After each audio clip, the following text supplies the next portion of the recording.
Hi, thank you for joining us on NASA Television for NASA's Asteroid Update. I'm Public Affairs Officer Trent Parado. We have a lot of exciting news to cover today on NASA's asteroid work. Now, you may know that NASA tracks near-Earth objects like asteroids, and this includes potentially hazardous ones. You may have heard of the Asteroid Grand Challenge, which is where the public can actually help accelerate NASA's work hunting for potentially dangerous asteroids and coming up with ideas on what to do with them. You'll hear much more about NASA's detection efforts in the Asteroid Grand Challenge, which just celebrated its one-year anniversary yesterday, coming up in the program. You'll also hear much more about NASA's Asteroid Redirect Mission. Now, this is an effort to send a robotic spacecraft to an asteroid, capture the entirety of it or maybe a portion of it, move that asteroid mass to a stable orbit around the moon, where astronauts will visit it in the 2020s and return to Earth with samples of that asteroid. In doing the mission, we'll test a number of the key technologies and capabilities we need for future human missions to Mars. So it's a very exciting time here as NASA's on the path to send humans to Mars, and asteroid plays a big part of that. A lot of exciting asteroid news to come. We have a distinguished panel of guests here in Washington and joining us virtually to tell us more about that. I'd like to introduce each of them. They'll give brief remarks. We'll circle back for question and answer with the press. If you're joining us online, you can ask questions of the panelists using the hashtag on Twitter, AskNASA. We'd also encourage you to join the conversation online on Twitter using the hashtag NASAAsteroid. And of course, you can find out more information about everything you hear here today on the web at www.nasa.gov/asteroid initiative. I'll begin by introducing our panelists here in Washington. To my left, I'm joined by Michelle Gates, who is the Program Director for NASA's Asteroid Redirect Mission. With Michelle here in Washington is Lindley Johnson. He is the Program Executive of NASA's Near-Earth Object Program. Headed out to the West Coast to our colleagues at JPL, the Jet Propulsion Laboratory in Pasadena, California, we are joined by Paul Chodas. He's a Program Scientist at NASA's Near-Earth Object Program. Farther west, we go to Hawaii. We're joined there by David Tholen. David is an astronomer at the University of Hawaii.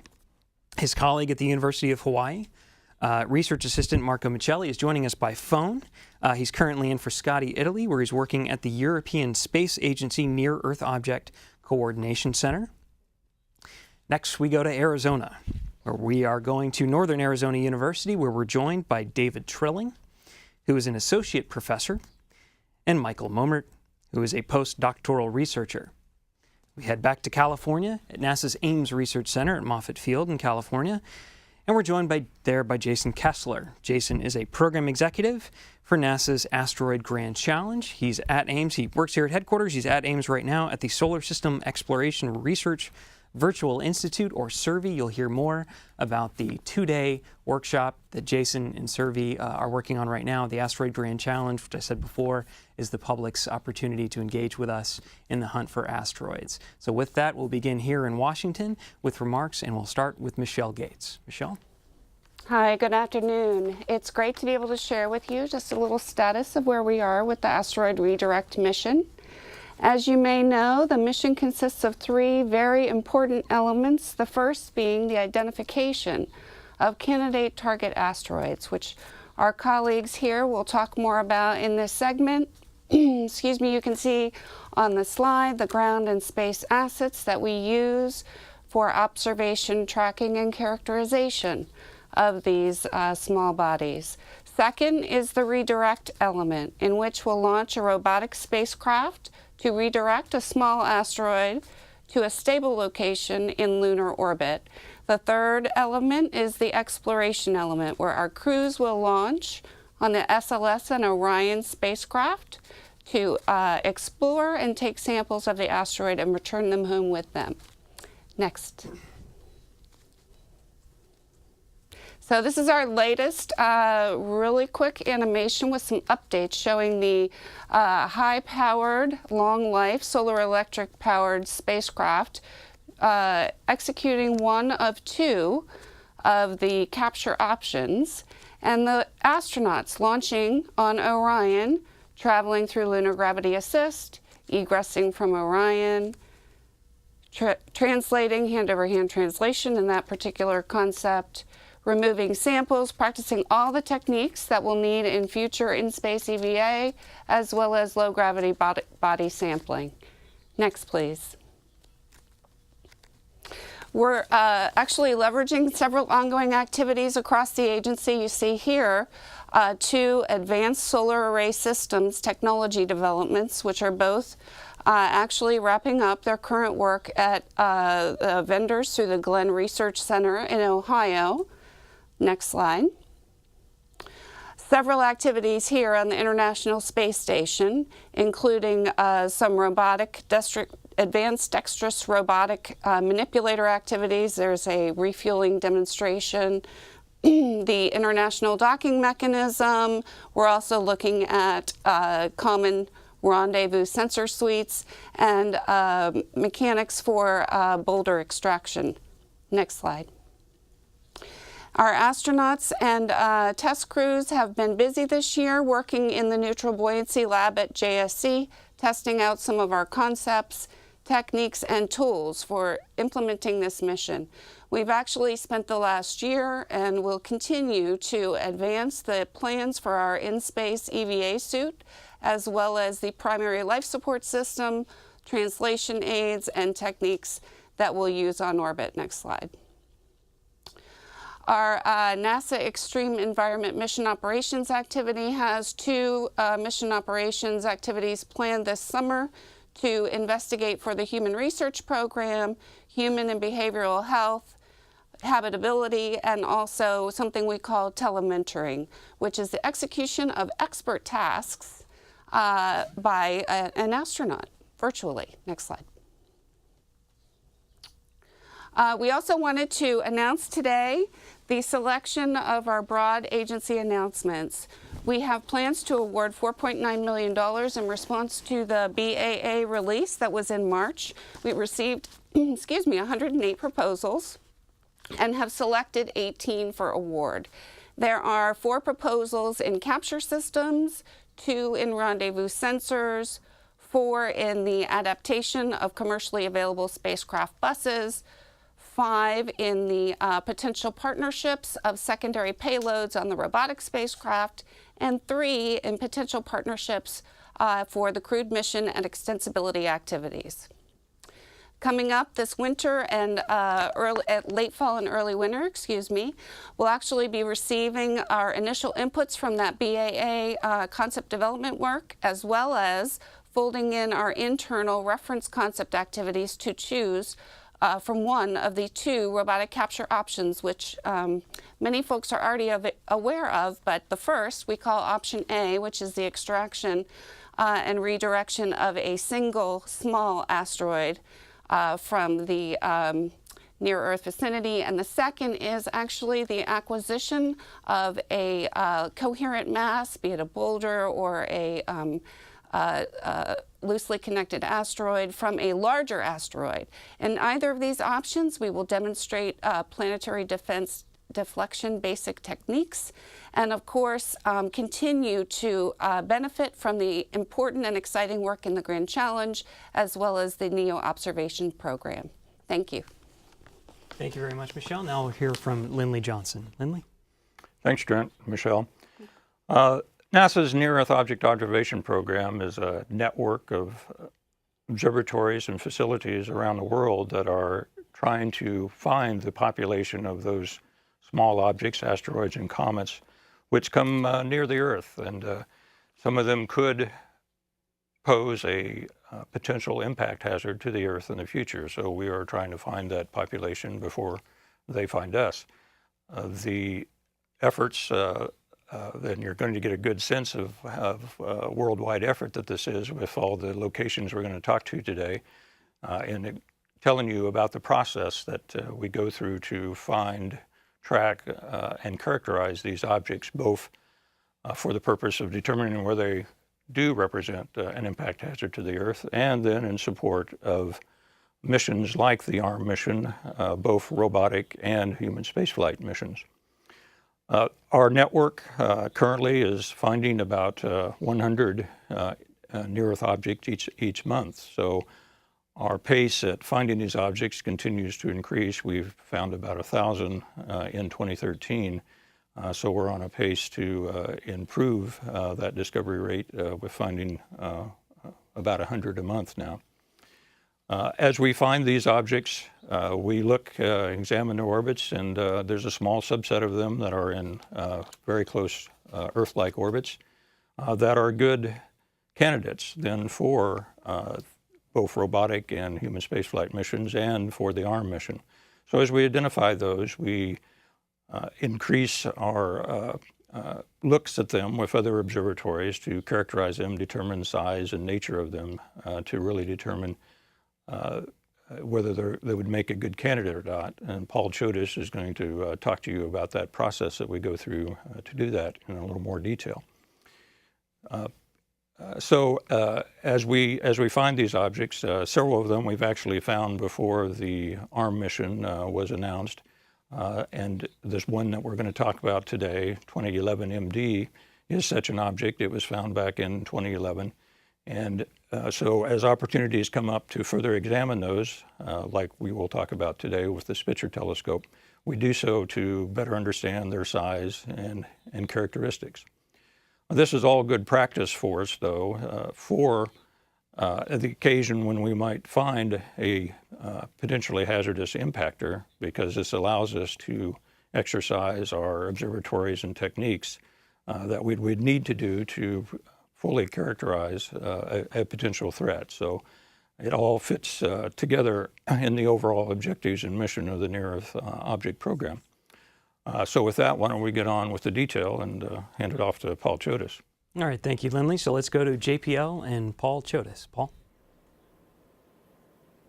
Hi, thanks, Trent. I'm going to provide some of the details to elaborate on what Lindley was just talking about, give some progress on our finding of potential targets for the ARM mission, and I'll say a few words on one particular candidate that later speakers will be talking about.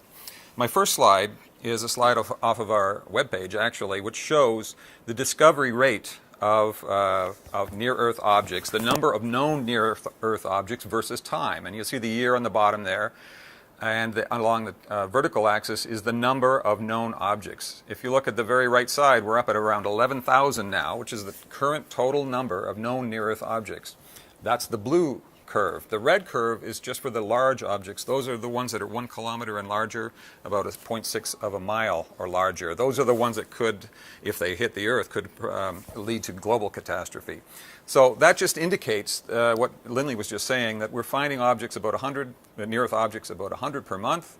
We're finding them at a good rate. In fact, there's a bit of an acceleration. Since 1998, NASA's NEO observations program has led the international effort to discover and characterize these asteroids. You can see how the curves turned rapidly upwards when the NEO program started in 1998.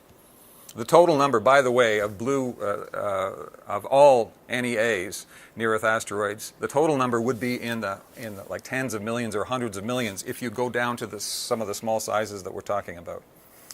The next slide talks about the observation programs, the asteroid search facilities that NASA is funding. These are wide-field telescopes that search the dark sky every dark night of the month looking for moving objects. They scan essentially the full sky in over a few days in time. The first one, Catalina Sky Survey, is located in Arizona. Pan-STARRS is in Hawaii. The Space Surveillance Telescope is in New Mexico. That's a new observatory that is just coming online and is has a very large aperture and should provide a lot of NEO discoveries. It'll be providing those in test mode. And on the bottom is NEOWISE. NASA recently reactivated NEOWISE, and it is a space-based survey that is finding asteroids. It has the advantage of being in space, avoiding weather, and is searching in the infrared, where asteroids are particularly easy to find. Now, all of these observatories work with the Minor Planet Center in coordination. They send in their measurements of moving objects. And the Minor Planet Center then determines whether we're looking at an old object or whether it's a new object. So I wanted to mention that they are an important part of this. Within a day or two of finding a new object, these we'll know roughly where the orbit is. We'll get a good idea of the orbit, and we'll have a very rough idea of the size of the object. That happens really very quickly. There's a second process, though, and that's the next slide.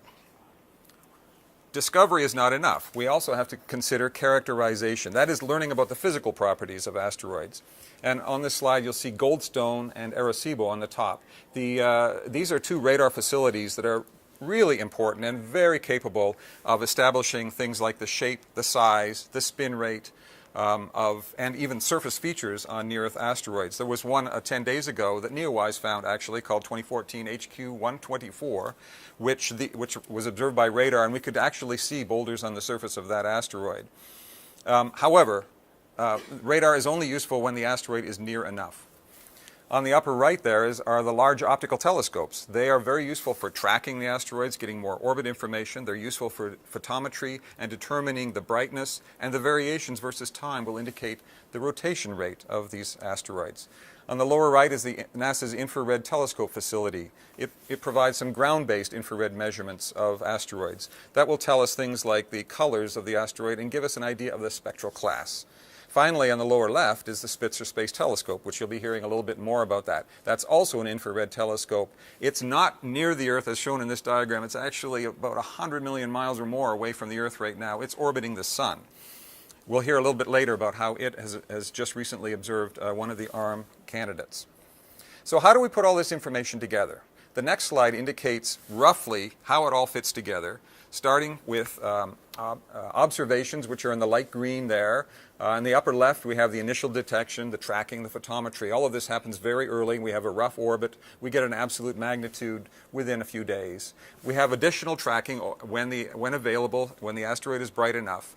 And then there are these other characterization means which give us more information. The desired information is showed in yellow. We want to know, in particular, the rotation rate, the spin rate, the shape, the precise orbit. We want to know the size. And in the bottom right, we want to know the mass of these objects. So the characterization efforts and facilities are used to get us this information. And that's what we'll be talking about a little bit later, and the following speakers will be talking about.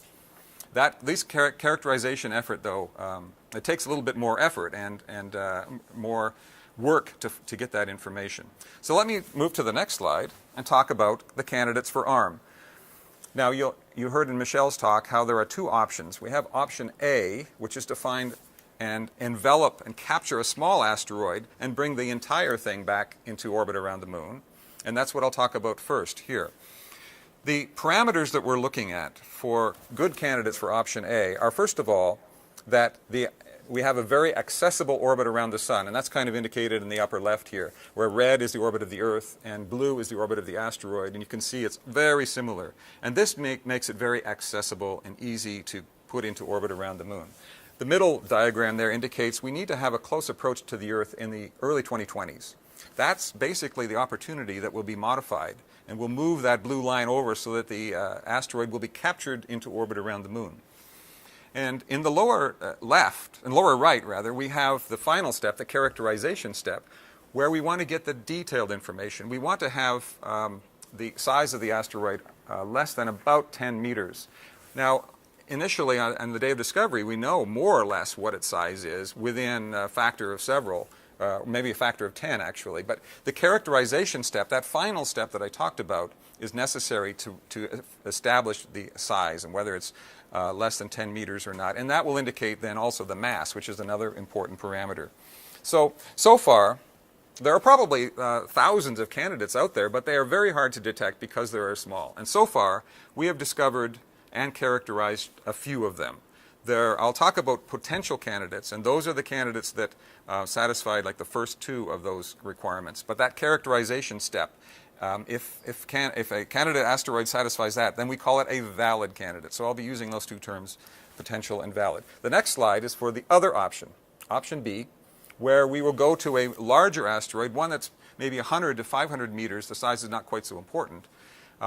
And its orbit it doesn't have to be quite so accessible. I'm showing the orbit of Itokawa here, and that's an image of Itokawa, the asteroid, and the orbit. But the characterization for the option B candidates, which is a completely different set, of course, is to get observational evidence that there are boulders on the surface of the asteroid. And I show on the right here an actual image of the surface of Itokawa. And some of those boulders are on the order of 2, 3, 6 feet, perhaps almost 10 feet in diameter, and those boulders would be appropriate for option B. So far, we have discovered and characterized, we have observational evidence for a few of boulders on the surface of a few asteroids. There are hundreds of possible asteroids to go to, but getting that last step, getting the evidence for boulders, is a difficult one. So let me go to the summary of what we have currently on the next slide here, the summary of current and future ARM candidates. So for option A, by our tally, we have 9 potential candidates. Those are the ones that looked good, roughly, and had roughly the right size. But in fact, 3 of those were found just last year. But the valid ones, we have 3 so far. The valid ones are those that we know the size accurately enough, and we know the mass, and they're within the capabilities of the asteroid retrieval vehicle to bring back. And those are named 2009 BD, 2013 EC, EC20, which is on a rather small one. And now, as of today, we're talking about 2011 MD, and you'll hear a little bit more about that from the next speakers. Additional valid candidates for option A are being added to this list at the rate of about 1 to 2 per year as we get more and more observational facilities. We're spending more time looking for these objects. We expect 1 to 2 per year. For option B, there are lots of potential candidates out there which are about the right size, but of those that have their surfaces characterized, we have 3. Itokawa, which was characterized by the Hayabusa 2 mission. We have 2008 EV5, which was characterized by radar. It came close enough that we could actually see evidence of boulders on the surface. And Bennu, which was characterized by radar in the past, and which will be characterized by the OSIRIS-REx mission in the year 2018. So they are the current list of valid candidates for option B. And if we look at the rate at which asteroids of this size come close enough to the Earth that we can see boulders on the surface, that's about 1 per year. Okay, the next slide then is I'm going to move on to talk about one particular object, and that's 2011 MD, which will be talked about by the following speakers. And I wanted to just say a few words about the orbit of this object. You see the Earth and the asteroid 2011 MD in the lower right there. That is where they were located in August of 2011, which was just a month or so after the discovery. The 2 orbits get really close together, just a little bit below that. The asteroid was discovered in June 2011 by the Linear telescope. You'll hear more about it in the later speakers, but what I wanted to say was that you see how close the asteroid is to the Earth. That is where Dave Tholen, who will be speaking shortly, observed it. The asteroid, being small, has to be very close to the Earth. If it's not, it's simply too faint to be observed. I wanted to say a few words about the orbit. Now, this particular asteroid is very close to the Earth in the year 2011, but but it's on a larger track. You see the blue orbit is the orbit of the asteroid. We can ignore the red, which is Spitzer for now. The blue orbit is the orbit of the asteroid. It's on a farther track, and it actually takes a little longer, so the net effect is that it will fall behind the Earth. The next slide now, flash forward 2.5 years, and the Earth has moved over to that side of the Sun, and you'll see that the asteroid has fallen back about 1/4 of an orbit. And that's how far it has moved away from the Earth. It's certainly not visible from the Earth anymore, but it's near Spitzer, and that we took advantage of that opportunity to have it observed by Spitzer. I want to say one last thing, and that is that this falling back behind the Earth will continue with time, and the asteroid will eventually fall all the way back, and the Earth will lap it. And that happens in 2024, and that's the opportunity that we could use to capture the asteroid into orbit around the Earth. Thank you. Thank you so much for that excellent summary, Paul. Now we'll go to the University of Hawaii, where Dave Tholen, who's an astronomer, will tell us a little bit more about 2011 MD and his colleague, Marco Michelli, who's joining us by phone. Dave and Marco, the floor is yours. Hello. Okay, good morning. As Paul Chodas just mentioned, the size of asteroid that NASA is interested in for a retrieval mission is fairly small, about 10 meters or smaller, about 30 feet or smaller.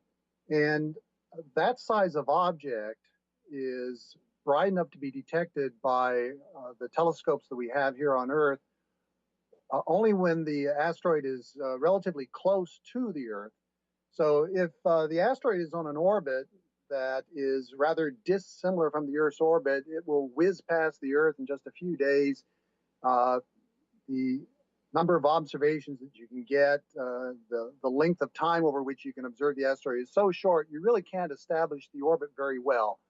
And in order to send a spacecraft to one of these small asteroids, you definitely need to know the orbit reasonably well. So what you need to have is the kind of asteroid orbit that is very similar to the Earth's orbit. And 2011 MD is one of those type of asteroids.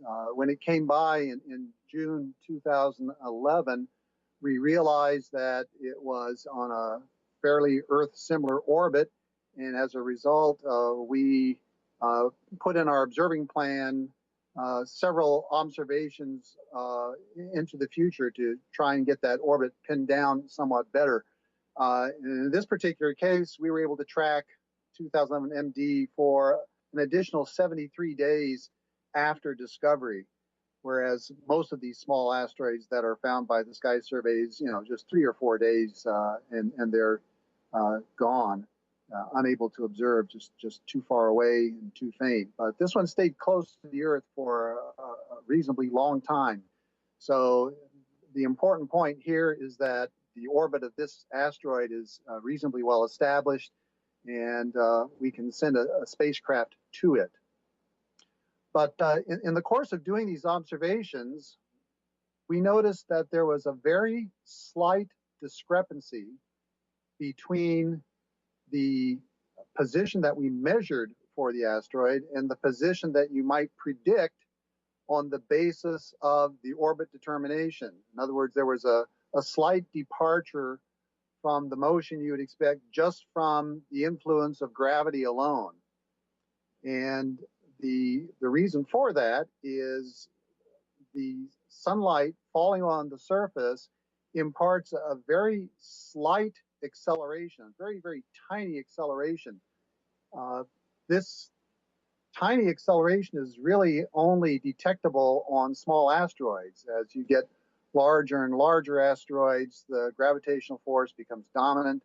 As you go to smaller and smaller objects, eventually the effect of sunlight becomes the dominant force. And perhaps the best illustration of that is a comet tail. The actual nucleus of the comet is a much larger object, and it's much harder to move with the effect of sunlight. But the dust particles that get emitted as a comet outgasses can be very, very tiny, just small grains of rocky material, perhaps only a few microns in size. And those have such a small mass that gravity is almost negligible, whereas the sunlight that falls on them can push them around very easily. And that's why you see the tail of a comet usually stream in a direction away from the sun. So we're in a transition region here between objects that are very small, like the dust particles in a comet's tail, and larger asteroids. So the acceleration on the asteroid is very, very small, very difficult to detect.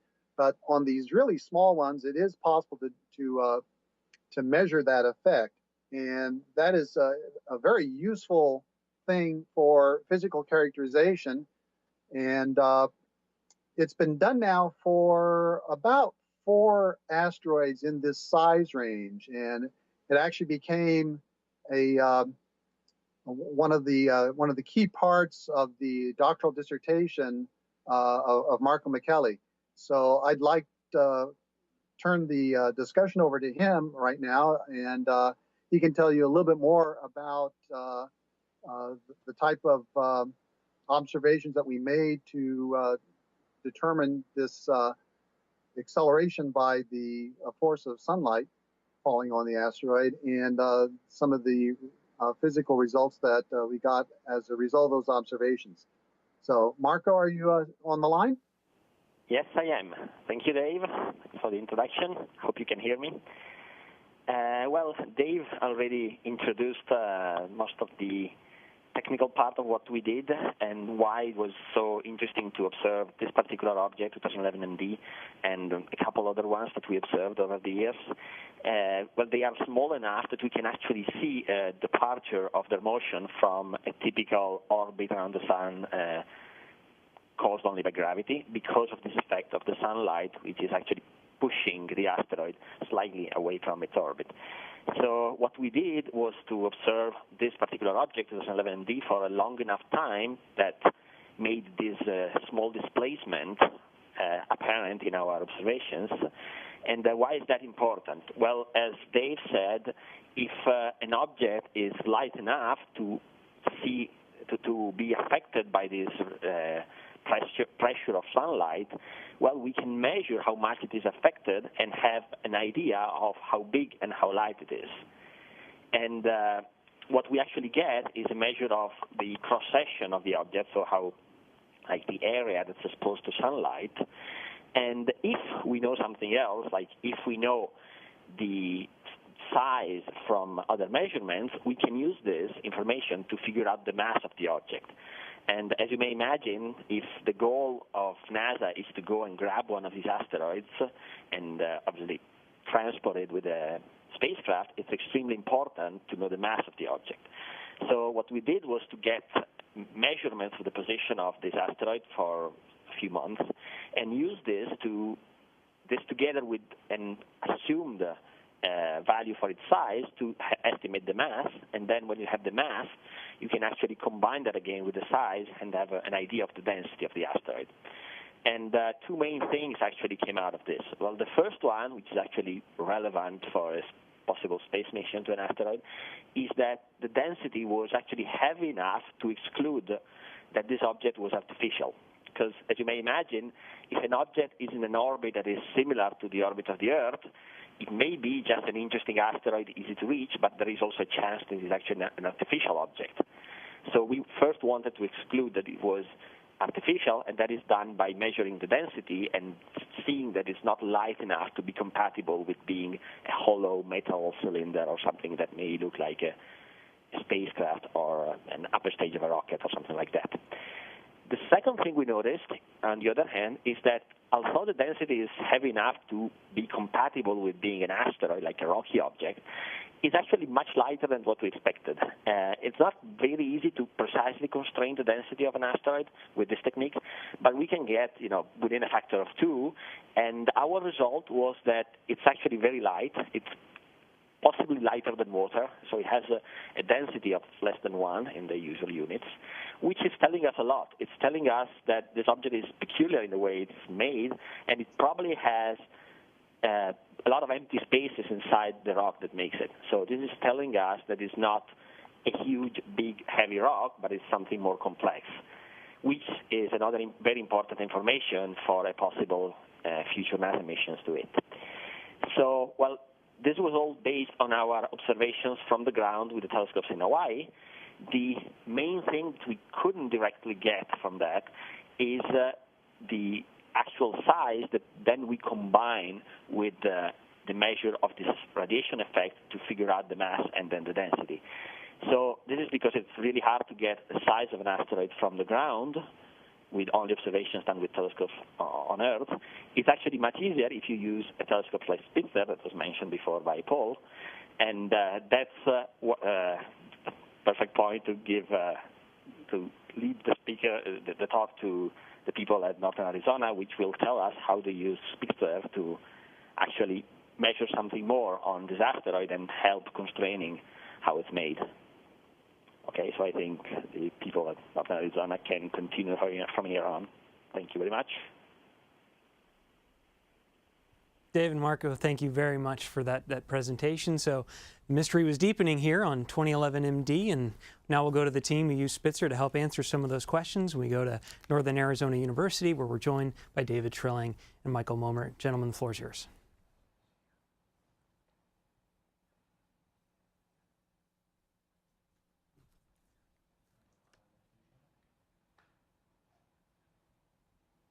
David, Michael, Thank you, Trent.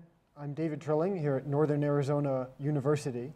We're going to take a few minutes and tell you about our results that we've obtained on 2011 MD with the Spitzer Space Telescope. The first image that I want to show you is our final image that we obtained with the Spitzer Space Telescope of this asteroid 2011 MD. What you're looking at, this square image here, and the asteroid is the bright spot right in the middle of the image. There's several bright pixels together. This is a composite of about 20 hours of staring at the asteroid with the Spitzer Space Telescope. That was earlier this year, as Paul showed, in February of 2014. We stared at the asteroid for 20 hours, and the image you're looking at is actually a stack of about more than 600 individual images all stacked together to make this final composite image where we can measure the brightness of the asteroid. Now, why do we use the Spitzer Space Telescope at all? That's shown on the next figure, which is a two-panel figure. It has visible light on the left side and infrared light on the right side.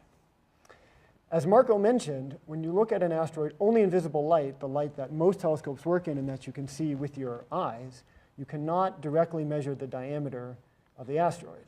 And that's indicated on the visible light side of this panel, these three circles at the top. You could imagine an asteroid could be small and highly reflective, that's the left circle. It could be large and have a low reflectivity, that's the right circle. It could be an intermediate case. And all three of those would give you the same apparent brightness in visible light. So you can't tell the diameter of the asteroid using visible light only. However, if we go to the right side of this, in this figure, the right panel, where we observe an infrared light, as we do with the Spitzer Space Telescope, in infrared light, the measurement of the brightness of the asteroid tells you directly the diameter of the asteroid. So we use Spitzer, we measure the brightness of the asteroid, that immediately tells us the diameter of the asteroid, which then allows us to derive additional physical properties of this asteroid. Now, one thing I want to mention is that the Spitzer Space Telescope is the only facility that can make this kind of measurement that we're talking about here. So my name is Michael Mommert. I'm a postdoc here at NEU.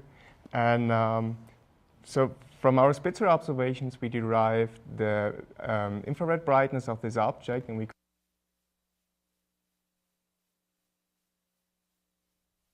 combined it with a measurement of the brightness in the visible light. And we put both those numbers into a computational model which gives us the size and the surface reflectivity of this object. We did this as part of our analysis, which has been published as of today in the Astrophysical Journal Letters. And the main result of this analysis is that the diameter of the object, so the diameter, or most likely diameter of 2011 MD is 6 meters, which is about 20 feet or the size of a delivery truck. So you might actually be able to put this asteroid into your garage at home. As a second step in our analysis, we combined our diameter measurement with the precise positional measurements of our colleagues in Hawaii, Dave Thole and Marco Micheli. And we found a density which is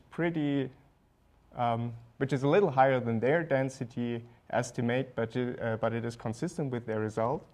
And the density we find is about 1/3 the density of solid rock, which is about the density of water. So this object might actually swim if you put it in a swimming pool. We derived the mass of this object as 100 tons, which is just a function of the diameter and the density. And the fact that the density we find is lower than the density of solid rock tells us something about the internal structure. So on the next slide, there is an illustration of the porosity. Porosity means, or porosity is a measure of how much empty space there is in an object. So there are 3 different objects on this slide. On the left-hand side, there is a solid rock depicted, which has a very low which has a very low density or porosity. Sorry, it has a very low porosity because it's just a solid piece of rock. If you would shatter this object, and you would drive apart the individual particles from that, you would increase the amount of empty space between the particles, and you would increase the porosity. So in the case of 2011 MD, we found a porosity of about 65%, which tells us that about 2/3 of the object, or the volume of the object, is empty space, and only 1/3 is rock. So this is, as Marco already said, this is pretty unexpected because traditionally people thought that small asteroids like 2011 MD are just single pieces of rock or single boulders floating in space. So our last slide shows an artist's conception of what 2011 MD might look like. So on the left-hand side, there is a structure which we refer to as a rubble pile structure, which shows the asteroid as basically a cloud of objects, a cloud of boulders that are confined to a limited space, float around in space together, and they are bound by their gravitational forces or other forces. On the right-hand side, there is a different concept which shows the asteroid as a solid piece of rock, as a nucleus that is surrounded by a cloud of dust and pebbles. So those are just two possibilities what the object might look like. There might be other ones. And so what we would need to really find out what it really looks like, we would need more observations, either from telescope observations or from space mission data. But as Paul already said, this won't happen in the next decade. So yeah, we will have to wait for a decade to find out what it really looks like. And yeah, that's it. I give back to Trent. Great, David, Michael, thank you so much. So now we'll come back here to Washington before going to Ames to hear from Jason Kessler, talk about the Asteroid Grand Challenge, and we'll soon take Q&A from media. And just a reminder to those of you watching online, you can, of course, ask your questions on Twitter using the hashtag AskNASA. But first, I'd like to come back here to headquarters to hear from Lindley Johnson and Michelle Gates for any of their analysis on the implications of what we just heard for NASA's either detection of asteroids or specifically the Asteroid Redirect Mission. Well, let me take it, Trent. Over the last several minutes, you've heard the process that we go through once we find an object to determine what its size, what its composition, what it is that we might actually be looking at if we were to go with a spacecraft. Everything we can do short of actually sending a spacecraft to it. So you see, it's a process that one observation leverages off another observation to build up this story or understanding of what kind of object we may be looking at. This is what we have as far as information on this particular object, 2011 MD. It looks to be within the range of characteristics that could be captured by our option A. But we will continue to look for objects through our program, and when we find ones that are in the right orbit, we'll do this characterization project to understand as much as we can about the object and add it to our pool of potential candidates for the mission. So as Emily said, there's much more observation to come, and of course there are ways for the public to participate in that hunt for asteroids. And next we'll go to Jason Kessler at the Ames Research Center in Moffett Field, California, to tell us a little bit more about NASA's Asteroid Grand Challenge. Jason? Thank you so much, Trent. It's great to be with you here from Ames, and a big thanks to the members that have spoken before me. It's always such a thrill for me to be able to hear the progress that's being made in the Asteroid Redirect Mission, and a real big thanks and congratulations to Michelle and Lindley for the incredible job they're doing in managing the efforts so far. So if we can transition now into the Asteroid Grand Challenge, if we could get the first slide. We announced on June 18, 2013, the Asteroid Grand Challenge to find all asteroid threats to human populations and know what to do about them.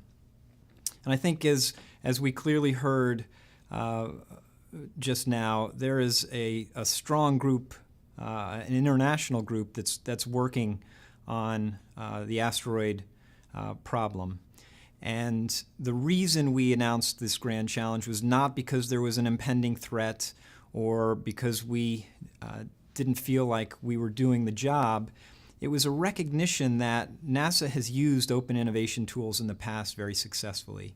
And we thought, might be an interesting way to engage the public to see if we could accelerate some of the great work that's already being done. And it is a testament to the folks on the front lines that are doing this work. It is not easy work. And so if we go to the next slide, we'll see that the first year has really been around creating awareness, because this work is not easy. And when we think about engaging the public, we wanted to begin the conversation and let people know what the issues were and start to feel out what communities might be interested and appropriate for us to engage with. One of the more exciting things we've done in the last year, Trent mentioned the Solar System Exploration Research Virtual Institute, or SERVI, which is based here at Ames. SERVI put together a number of workshops.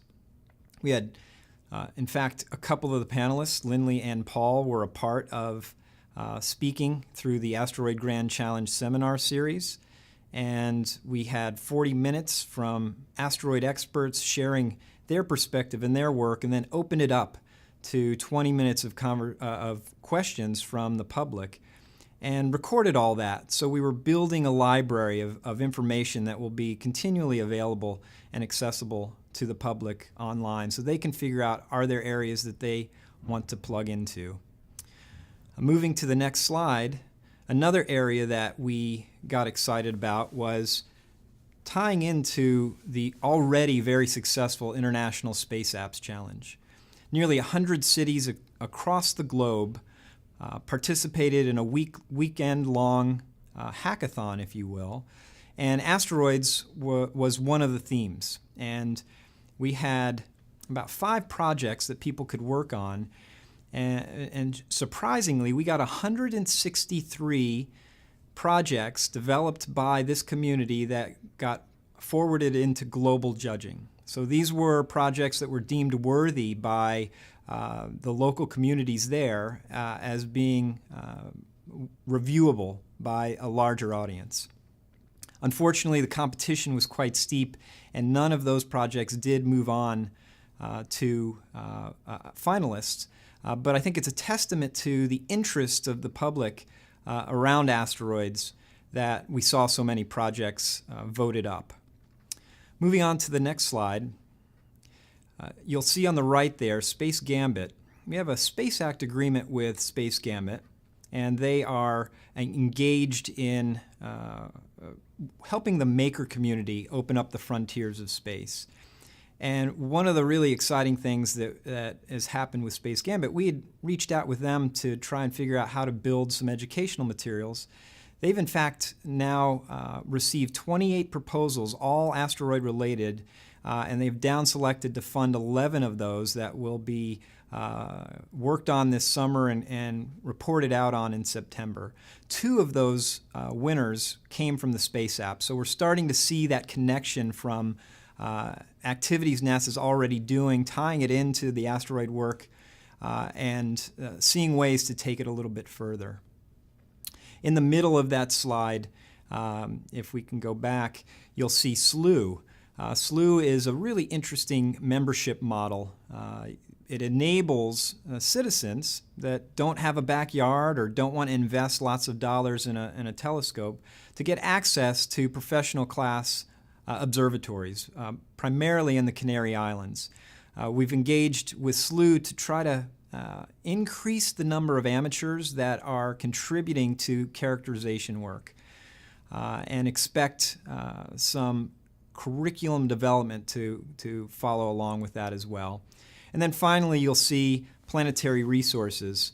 We announced the Space Act agreement with them back at the Idea Synthesis, RFI, workshop in the fall. The goal in that Space Act agreement was to develop an algorithm initially that was as good as the current algorithms in determining false positives. We have closed that first round of competition. It ran through the NASA Tournament Lab and on Topcoder, and $10,000 in award money has been made available to the top 5 winners of that challenge. And the second phase, which is moving into developing a brand new algorithm to search through existing data sets to find asteroids that might have been missed, that challenge will go live in July. In addition to that Asteroid Data Hunter Challenge with Planetary Resources, we also have currently a live Asteroid Tracker Challenge running on Topcoder as well. And that's an effort to try and figure out how best to place radar dishes to help when NEOs are flying nearby Earth. So that algorithm challenge will go live in July as well. So you can see there are already a handful of ways for people to be participating and actually win money as they help us with our work. If we go to the next slide. So now we're moving into year 2. We've already had lots of conversations. We've attended 2 maker fairs. We've spoken to numerous communities, had online forums, and we're really interested in taking a lot of the better ideas that we got from this past year and figuring out how to move forward with the community to co-create an implementation plan. And so that will really kick off as we wind down this session at 3 p.m. Eastern. We're going to start the Asteroid Grand Challenge Anniversary Seminar Series. We have an Asteroid Data Hunter session. It'll be a 90-minute session with professional and amateur astronomers coming together to think about how can we do characterization work with amateurs to help with the follow-up. It was mentioned a number of times earlier today just how critical the characterization is, and we want to figure out a really solid plan to engage amateurs to help with the new discoveries. As Paul mentioned, the rate is increasing over time of new discoveries. After that session, we'll move into a Minor Planet Center and a data usage session. We've recognized that there is a fair amount of data out there that maybe not in the easiest format for people to work with. We've seen lots of great visualizations that have helped people understand what the situation is and imagine a different future. And so we're going to talk with coders and designers and my good friend Jose Luis Galache from the Minor Planet Center to think about how might we utilize those data sets in ways that are useful in communicating to folks. That'll wrap up today's activities, and we'll move into a session tomorrow morning.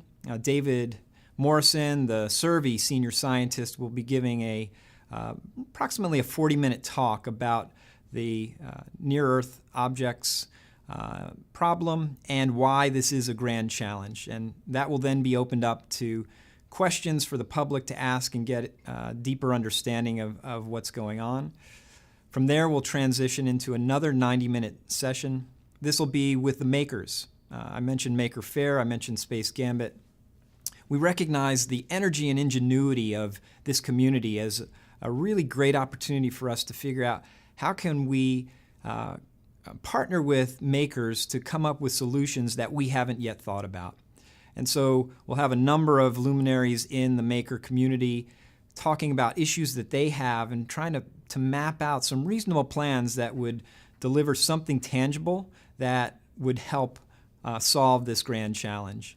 And then finally, we'll close out the seminar series with a next generation engagement session. We're going to have communicators, educators coming together to try to think through what would we need to do over the next coming years to really communicate to folks and enroll them and their assistants in, even if it's not sitting behind a telescope or building an algorithm, but communicating to their communities and bringing people together on this potentially very real threat.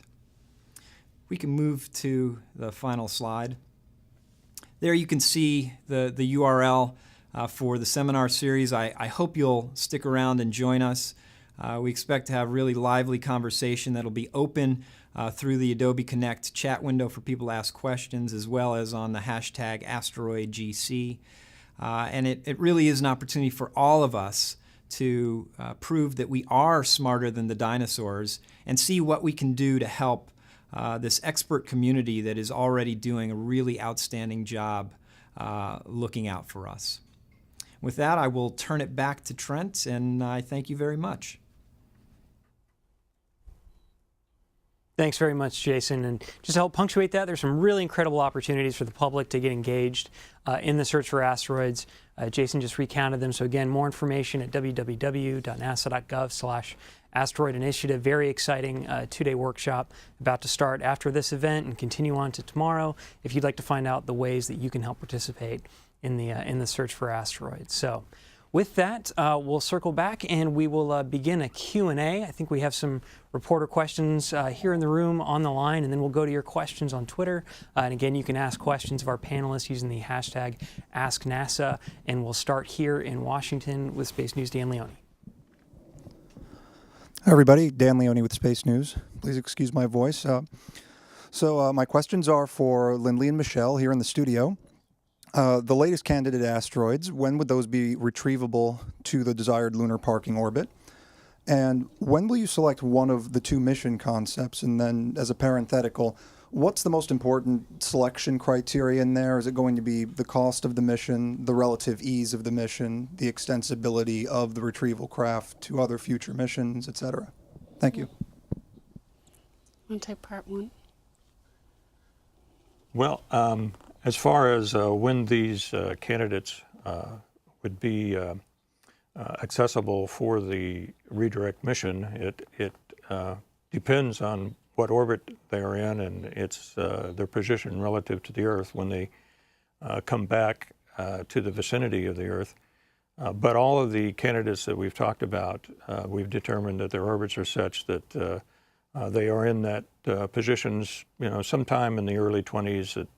By candidate, it varies from 2021 to 2024. 2011 MD, which we specifically talked about, its opportunity to redirect it into the lunar orbit is in 2024. But it does, it depends on the orbit, the size of the object, and what option is used, quite frankly, as to when the robotic spacecraft has to arrive at the asteroid and begin the redirection, and then how long it takes to move it into the lunar orbit. But all the candidates we talk about, they are viable candidates because they fit within that window of the early 20s, 2021 to 2024. Yeah, so all the candidates on our target list fit in that on our valid target and candidate target list fall in that time frame. The schedule for down selection of the robotic mission concept is currently for that decision point to take place late this year, likely mid-December, and would feed into our mission concept review in February of next year. We don't plan to, nor do we want to, stop actually looking for targets at that time. Our current schedule shows that we wouldn't need to actually make a final selection of a target until 1 year before launch. And we'd like to actually keep looking and allow our esteemed colleagues and the assets that they're bringing online to continue to find potentially better and better targets. So the criteria of which the final selection would take place is still under development, and we actually plan to share that thinking throughout the year with the community and look forward to hearing any feedback. Thank you. Okay, so we'll go to the phone lines now, and for the reporters there, if you wouldn't mind trying to direct your question to any of the specific speakers that you've heard from today, that'll help us with the video and the audio sources. But we'll begin on the phone line with Seth Bornstein, the Associated Press. Go ahead, Seth. Yes, thanks for doing this. This is for Michelle and Lindley there in D.C. First, the option B is not one that was originally talked about. Is it more of a secondary option than the first? Because, I mean, you're not actually redirecting an entire asteroid. Why even bring up the whole concept of option B? Is it a safety, a money issue? And then my second question, and please answer this, don't avoid that since it's a two-part question. Have you got a cost estimate either for A and the cost estimate for B, or just a cost estimate? You know, how much is this going to cost taxpayers? And finally, if it's this rubble pile, how do astronauts not get hurt with all the schmutz hanging around? Thank you. Sure. So I might need a little help actually with reminding me what one was. Oh, I remember. So you might remember from last year that the what we called the reference concept for the redirect mission was the enveloping of a single free-floating small asteroid. As part of our trade studies and analysis of alternatives that we did over the summer, we looked at several other both system and mission concepts. And what we're now calling option B and option A, as a result of the programmatic and technical risk assessment that we did over the fall and presented much of it at the Opportunities Forum, are equally weighed at this time. We're going through additional technical risk understanding and risk reduction for both capture options, as well as the continued search and characterization of the potential candidates to come to that down select decision late this year that I talked about earlier. On the cost, of course, our internal studies have resulted in increasingly refined cost estimates for both options.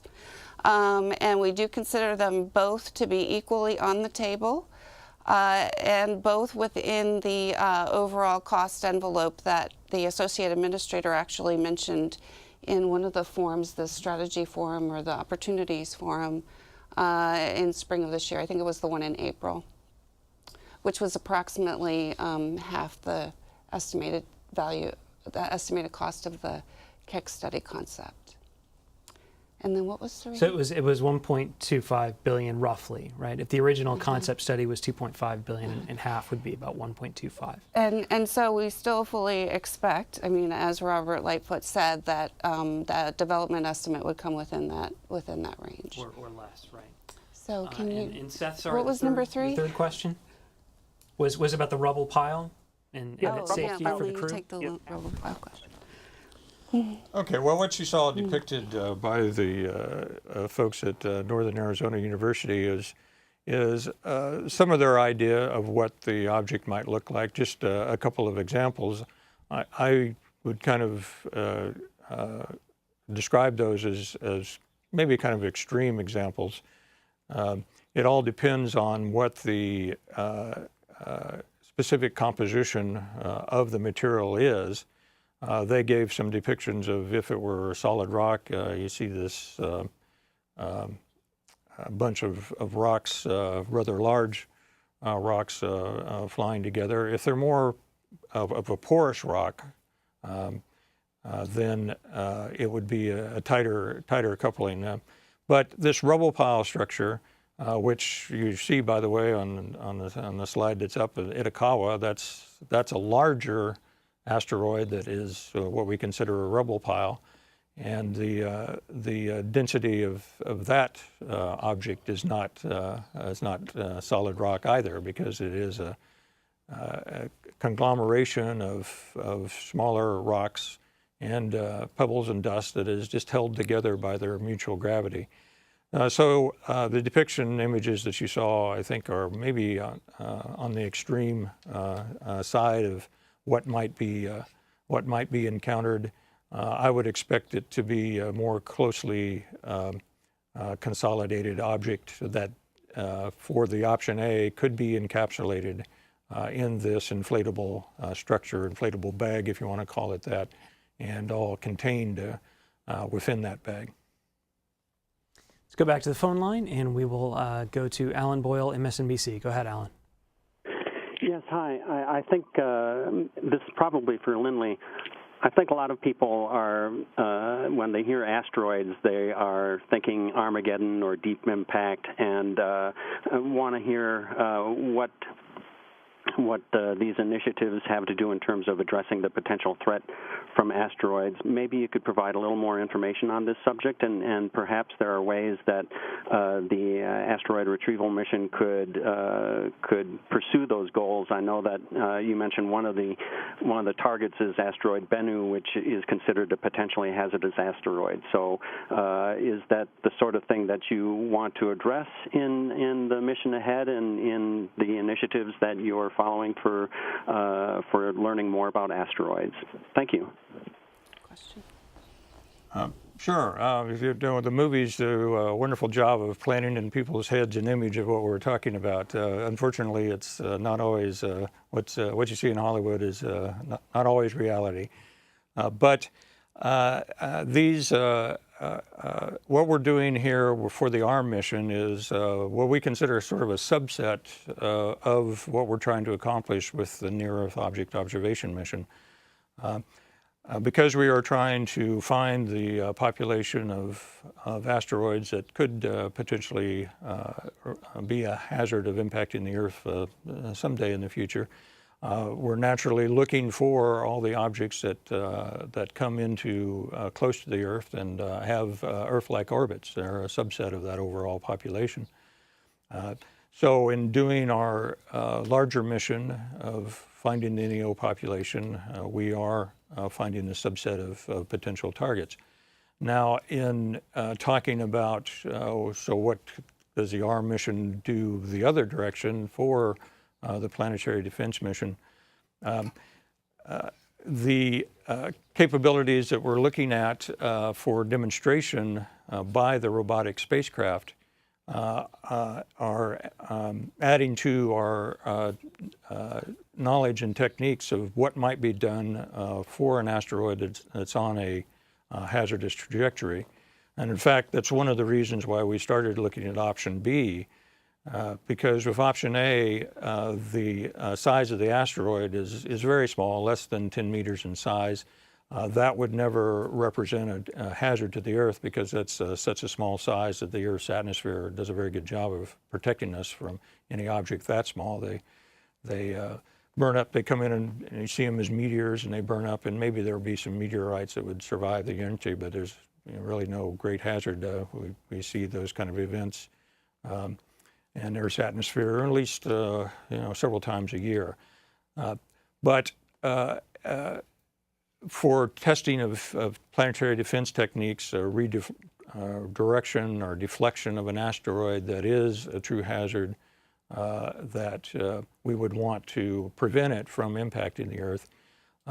That's what led us to looking at maybe we could do something on this mission with a larger asteroid, and before we pick up a large boulder from this larger asteroid, do some demonstration of deflection techniques. One that is certainly on the table and looks very attractive is a demonstration of a gravity tractor, which is by the gravity mutual attraction between the spacecraft and the asteroid, gravitational attraction, you can slowly tug the asteroid off that hazardous trajectory.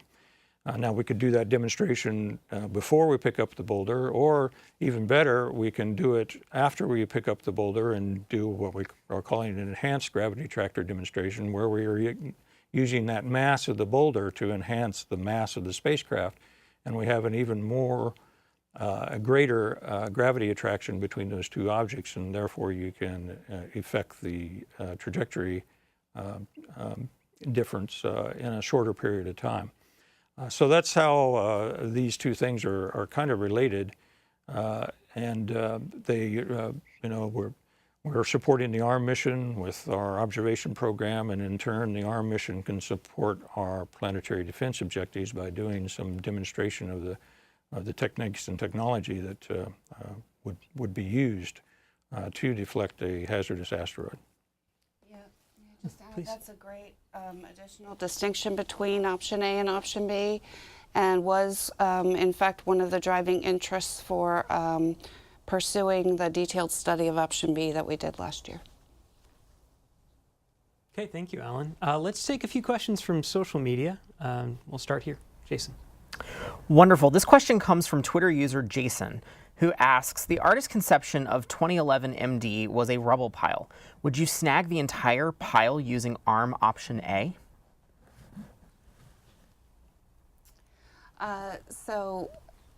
Just again, emphasizing on a couple points Lindley just made, the option A inflatable structure is actually designed to envelop a variety of mechanical different configurations of the candidate asteroid. And so ideally, we'd be able to capture all of the large portions if indeed one of those artist's conceptions is accurate.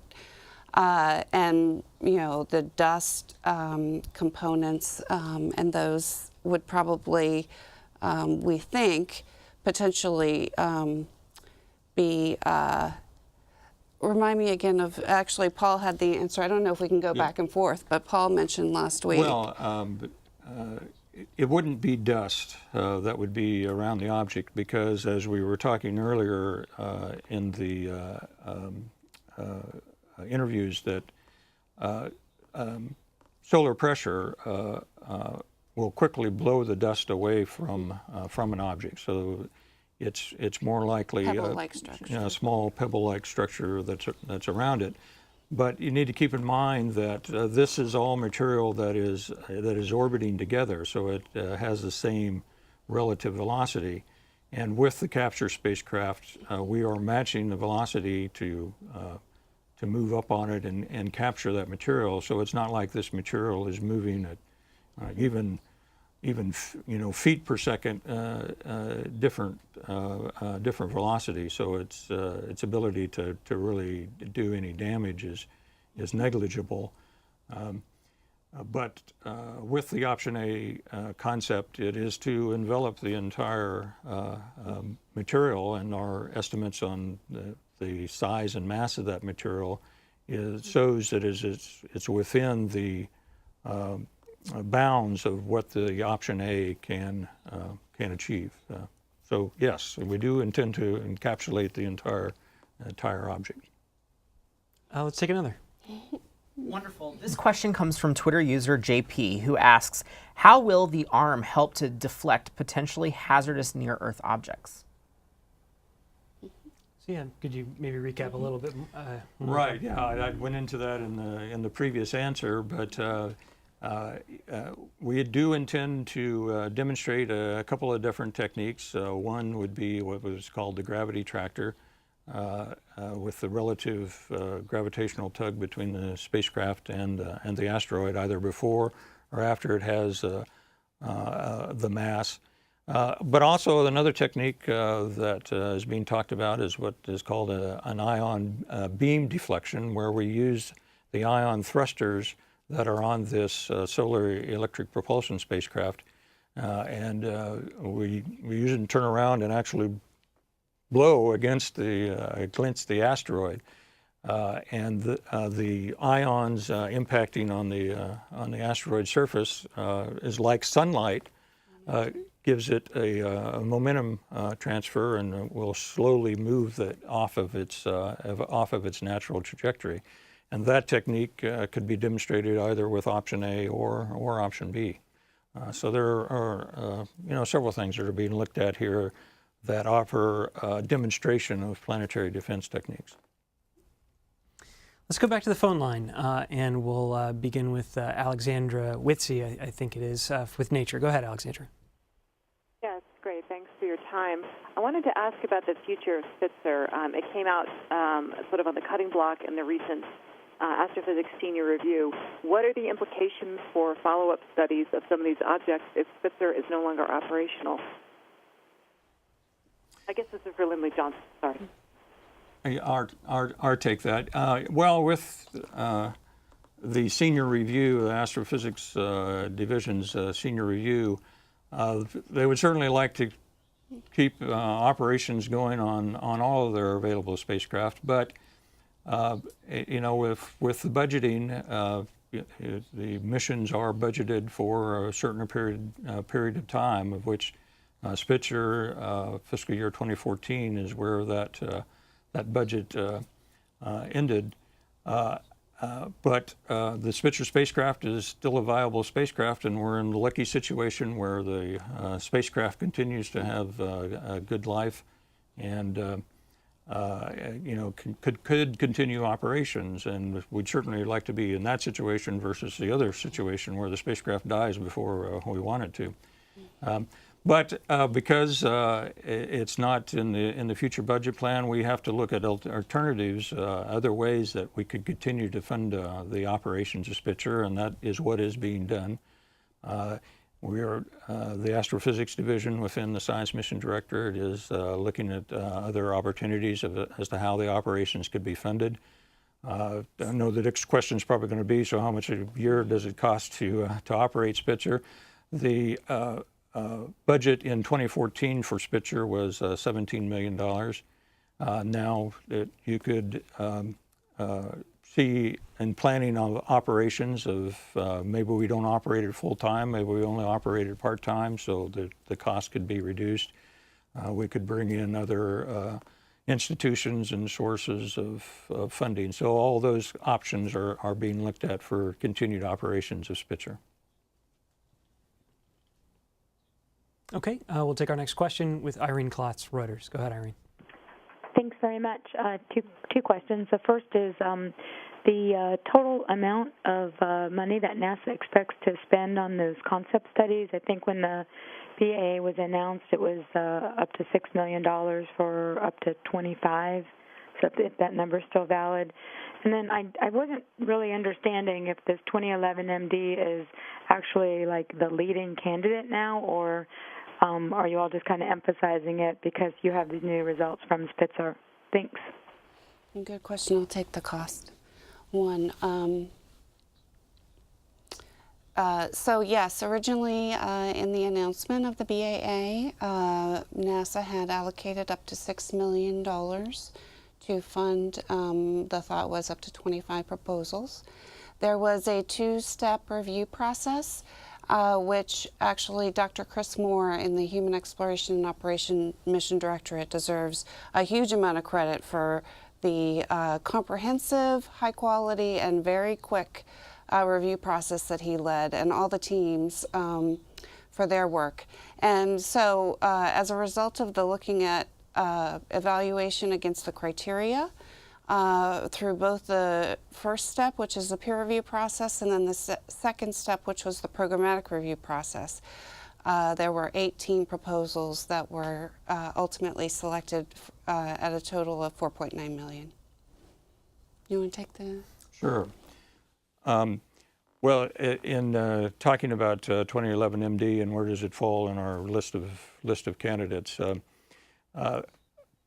people keep asking us, what's the target for the mission? What's the target for the mission? Well, what we want to have is a lot of potential candidate targets for the mission when it comes time to make that decision. We don't want to be restricted to just one, because the risk of that one object being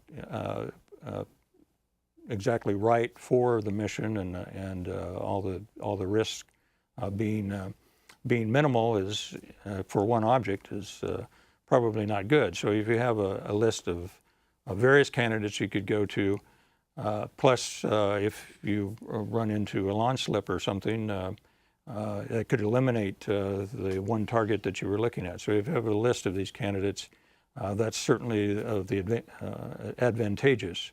And we are working to have a fairly large list. It won't be dozens, but it may be 10 or so by the time we get to the time to make the decision. So we're having a nice list of candidates to select from. People were asking us about that. The occasion of the results from the Spitzer observations at 2011 MD provided us the opportunity to talk to you about the process by which we are selecting candidates and looking at them, of which 2011 MD now is one of those candidates. Thanks, Irene. Let's go back to one or two more social questions before we wrap up. Go ahead, Jason. Sure. So there's a couple of questions here that have come in from different Twitter users. Joselita asks, what are you planning to redirect the asteroid to? And then in the same vein, Charlotte asks, how big is this that you're planning on redirecting? So I'll take the first part again. We're planning to redirect the asteroid to a stable orbit in the Earth-Moon vicinity, and it's actually a family of orbits called distant retrograde orbits. The particular one that we have in mind is about 75,000 kilometers above the surface of the Moon, where both the asteroid and the high-powered solar electric propulsion-driven spacecraft would be anticipated to be stable for over 100 years. So it is a very stable orbit. You want to take the second? And the size was? Yeah, the size. Well, sure. I mean, the size is, I mean, the real factor that has to be looked at as far as redirecting the asteroid is, what mass can the spacecraft handle, redirect to this lunar orbit. But looking at the sizes that could be done for one whole asteroid, it has to be something that's less than about 10 meters in size. The particular object that we talked about today, our best estimate of its size is about 6 meters in size. If we were to get a large boulder off of a larger asteroid, it's going to be something in the 2 to 4 or 5 meters in size. It all depends on what orbit the asteroid is in initially, its natural orbit, to determine how much mass could then be brought into the distant lunar retrograde orbit, but less than 10 meters in size.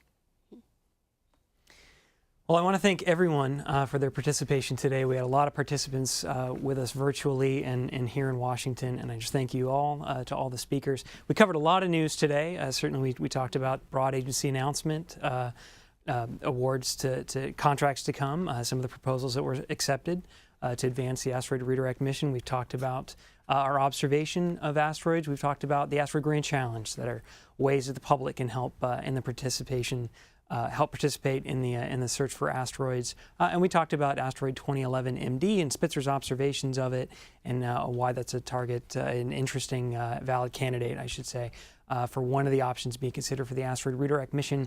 All of that will be recapped on nasa.gov/asteroid initiative. We'll have content that goes through the who, what, when, where, why, and some of the basics on that for you if you look at the website a little bit later today. For now, I just want to thank everyone again for their participation. Thank you for joining, and especially thanks to everyone behind the scenes who helped us make all of that work. So thanks again from Washington, NASA headquarters. I'm Trent Parado. Thanks.